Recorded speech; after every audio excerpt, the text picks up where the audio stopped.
So that's one way to do it too. I'm going to talk about planting new pastures and just the basics, and then we can talk about renovation. I don't have a prepared talk for that, but we can talk about it. Okay, so in the case, a lot of times we get new land and it was in a grain crop or something before and you have nothing to start with. Or sometimes you get land that is not the right genetics. As John mentioned, Kentucky 31 is the last thing you want on your farm, unless it's a conservation area like a winter exercise lot or summer exercise lot or something like that. So a couple ways we can do it. If we are not using chemicals, tillage is the best way to do it. So this is one of the pieces of equipment I have on my place.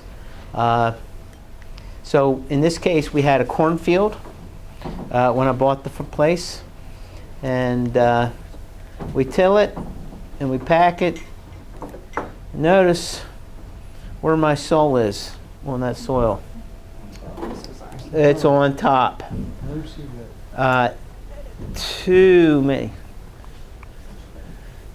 times we're tilling it fluffy and we think, oh, fluffy's good. That's the disaster. You know, if you're walking and you're deeper than here, you're too soft. So in the case of small seeds, you need to have it worked relatively fine in conventional tillage. And we need to walk on top. Okay? Critical. That is the number one mistake of small seedings. The number one mistake. Now, in this case, I chose to use the Brilliant, which is a drop seeder with packers in the front. We have a question? No, I just my son has a Brilliant.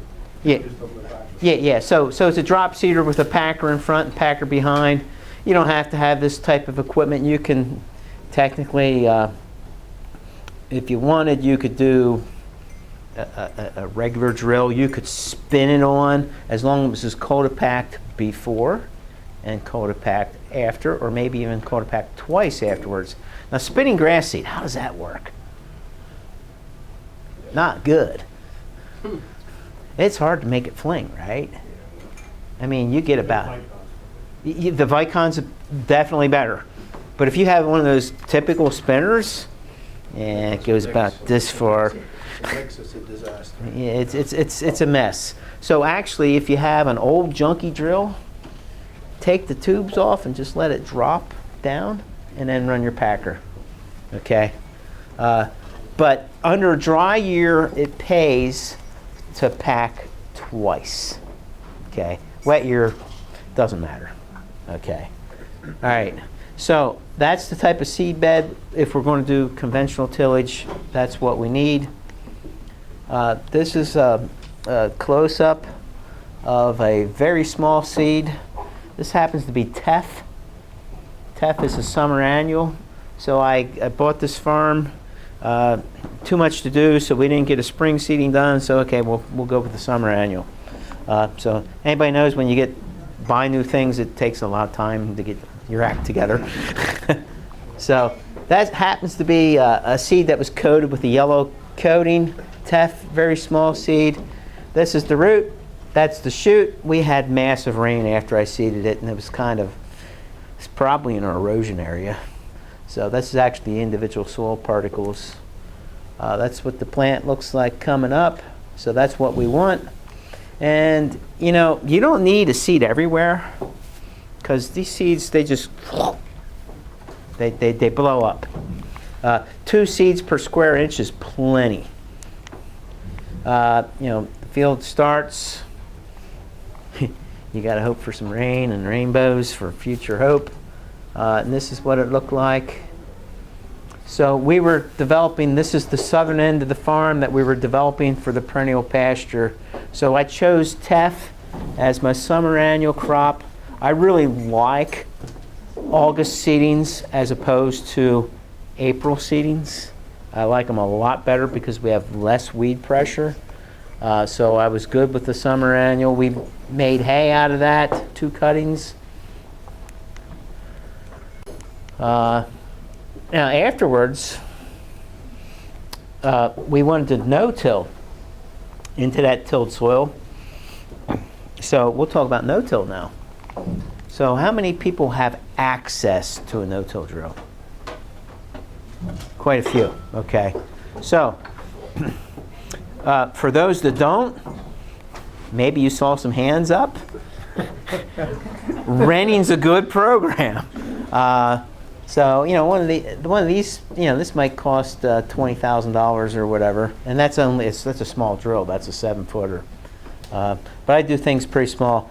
Looking at this drill, what do you see about it that might be a little odd? Why do you have the plates strapped to it? Yeah. There's actually I-beams. It was bone dry when I went to seed. It was when you're moisture is a soil lubricant and things will cut through. This particular drill is 5.5-inch spacing. That's a pretty narrow drill, ideal for planting grass and clovers and alfalfa. But when it comes to penetration, a 7.5-inch drill is going to sink a lot faster because there's more weight on it. So that's my weight. I have a neighboring metal shop. Hey, can I borrow some weight? So we strapped it on there, and prior to that, the seed was not going in the ground. After putting the weight on, it did go in the ground. So these are great drills, with the exception of if it gets dry, you need weight. It was just coming out and sitting on top. It was just sitting on top. Yeah. It was not penetrating. Yes. There's no front colors. Oh yeah. There isn't. But it's just, when the ground's dry, I don't have sandy soils. I don't think many of you people do either. But sandy soil would be no big deal. But a heavier soil on a 5.5-inch spacing, you're not going to get it in. You need weight. So, and now, if the owner, so I rent, so if the owner had a full set of weights on the front, I probably wouldn't have had to do that. Okay.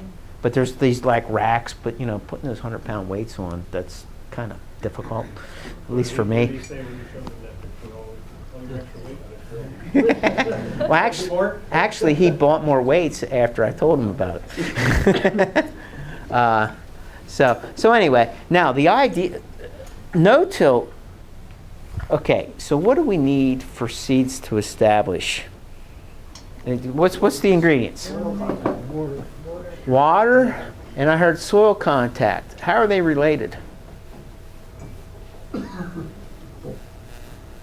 Okay, if you have the soil packed tight around that seed, there's all these connection points to it, and the water channels through capillary action and sucks it into the seed.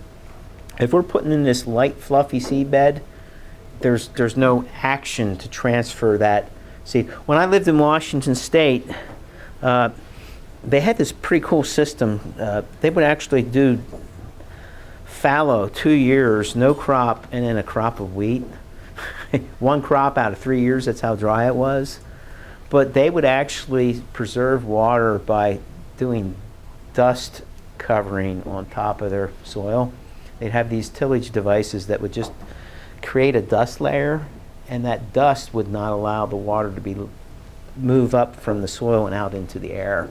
So you need that tight compaction to move the seed, water to the seed. Were they dusting what they have, like a silt soil or a clay soil? Were they dusting clay or dusting silt? That was more silty out there. But it would work for clay too. Sand, I'm not sure about sand. But anyway, so this no-till drill, if you get it seeded right, is perfect because you have firm soil. You didn't make it loose. Absolutely critical. And you guys know that the adjustments in the back, what they do. So that's your press wheel. It's the depth. So when it's not activated, you wiggle it, and if it just wiggles a little bit, it's planting real shallow. If it wiggles like an inch, you're going in an inch if you have enough of weight. It's all weight dependent. But this is I love this drill, with the exception of dry soil. Okay, so same principle. You get material that looks like this if you get rain. This was the next spring, so it turned out really good. But I was kind of sweating bullets because it was a very dry year. What mix was that? Let me see. That is, Is that brassica in there? well, then that would be King's Grazing Mix. That's King's Grazing Mix. That's chicory. Oh, okay. So now I want to. Fertilizer down, or is it just take on some?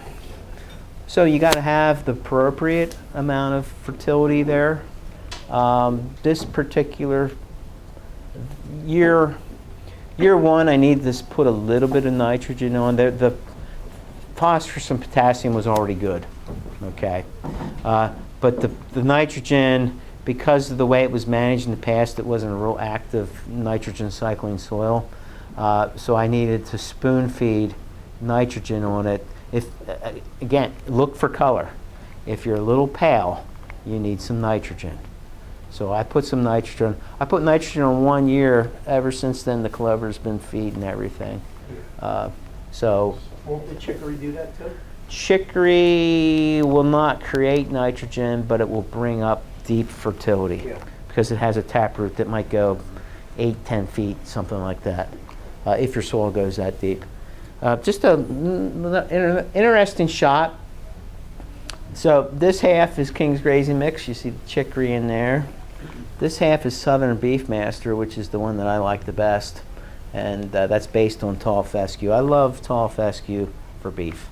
Good tall fescue, not Kentucky 31, not old rough tough stuff, but the newer stuff. I had a fence that split these fields in half that we pulled out, but I planted before I pulled the fence. Renovation, and this was the old pasture. There's actually corn over here and corn over here, but this was the old pasture. And that's the difference in the genetics.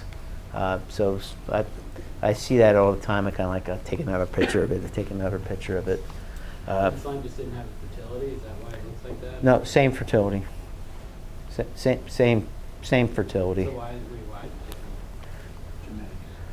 it different? Genetics. It wasn't planted. Oh. This was not seeded. This was the remnant of the old pasture genetics that they had out there. Okay, because this was an active pasture. 2 years it was in corn, but they didn't plant right up to the fence line, so that was not killed off. It was active growth. So did you spray that or did you till that? I mean, you had no-till drill, but Okay, so this field was corn. I tilled it, planted the summer annual teff, made hay off of it, and sold it to the neighbor actually. And then this was no-tilled fall, and this is a spring photo. So that's the basics of starting seed. Calibration. Please calibrate. Okay. We have a whole section in our product information guide, and the cool part about our new bags, so we switched logos this year to update it more of what we do. But believe it or not, we teach you how to calibrate your drill on the back of the bag. Oh, that's heavy. That's heavy. No seed in this one. But anyway, we got the 5.5 inch setting. We got the 7 inch and 7.5, and we have the steps to do it. Actually we have kind of a little bit of seed as soon as possible in the spring, late summer. Late summer around here is probably mid-August, I would imagine, maybe even early August. Cultural practices: soil test and apply appropriate corrective fertility, maintain appropriate fertility levels, control weeds prior to planting. If tilled, make sure seedbed is firm prior to seeding. When you're going to to renovate a field or to plant a new one, the process really starts the year before, because you got to correct the fertility the year before. So